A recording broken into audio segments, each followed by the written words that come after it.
Hello everyone, সবাই কেমন আছেন? আই হোপ সবাই ভালো আছেন, সুস্থ আছেন। তো আমি আজকে আরেকটি ভিডিও নিয়ে আসছি।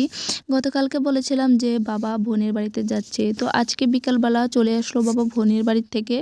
বাবার আসার কথা ছিল সকালে, তো বাবা আসতে আসতে একটু লেট হয়ে গেছে, কারণ বোনের যে ওদের লিক আছে নিজস্ব, ওটাতে মাছ চাষ করে। তো ওখানে কিছু মাছ ধরা হয়েছে বিক্রি করার জন্য, সেখান থেকে আমার বোন কিছু মাছ আমাদের জন্য পাঠিয়েছে। আর তা দেখে তো আমরা সবাই অনেক খুশি আর অবাক হয়ে গেছি, এতগুলো মাছ কেন পাঠালো।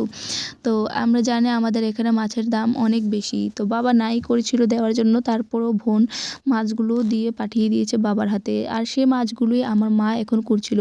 আর আমার ছেলে তো খুবই আনন্দ মাছগুলো দেখে। সে মাসি পাঠিয়েছে এতগুলো মাছ, সে দেখে তো অনেকই অবাক হয়ে গেছে।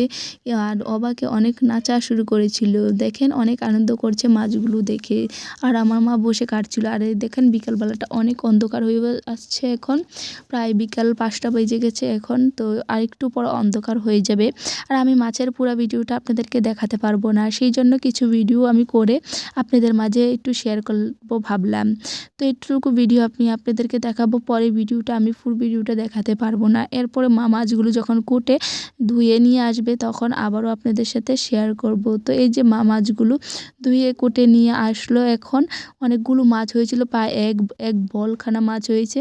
আর এখানে একটা মাছের ভিতরে অনেকখানি তেল হয়েছিল, তো সেই তেলটা দেখাচ্ছি আপনাদেরকে, একটু দেখেন। মানে ও কি সুন্দর তেলটা দেখে, আমার তো খুবই জিভে জল আসছিল এই তেলটা দেখে। তো এই তেলটা আমরা অবশ্যই পেঁয়াজ দিয়ে ভুনা করে খাবো, এটা খেতে অনেকটি টেস্ট, আপনারা অবশ্যই ট্রাই করবেন। আর এখানে আমার বোন আমার মার জন্য অনেক কিছু পাঠিয়েছে। তো এখানে 4টা বালিশের ওষার পাঠিয়েছে, ও 4টা বালিশের ওষার 150 টাকা দিয়ে কিনে তারপরে মার জন্য পাঠিয়েছে, ও রেখেছে।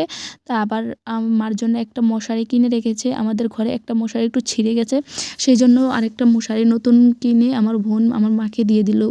আর তারপরে একটা আমার মার জন্য খেতা বানিয়ে দিয়েছিল, সেটা আমি দেখাতে পারিনি, আমি ভুলে গেছিলাম যে একটা খেতা বানিয়ে বোন দিয়েছে।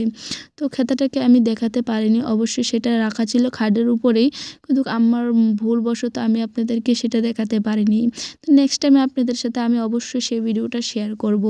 তো আজকের এই ভিডিওটা আপনাদের কেমন লেগেছে অবশ্যই কমেন্ট করে বলবেন, আর আমার চ্যানেলটি সাবস্ক্রাইব করতে ভুলবেন না।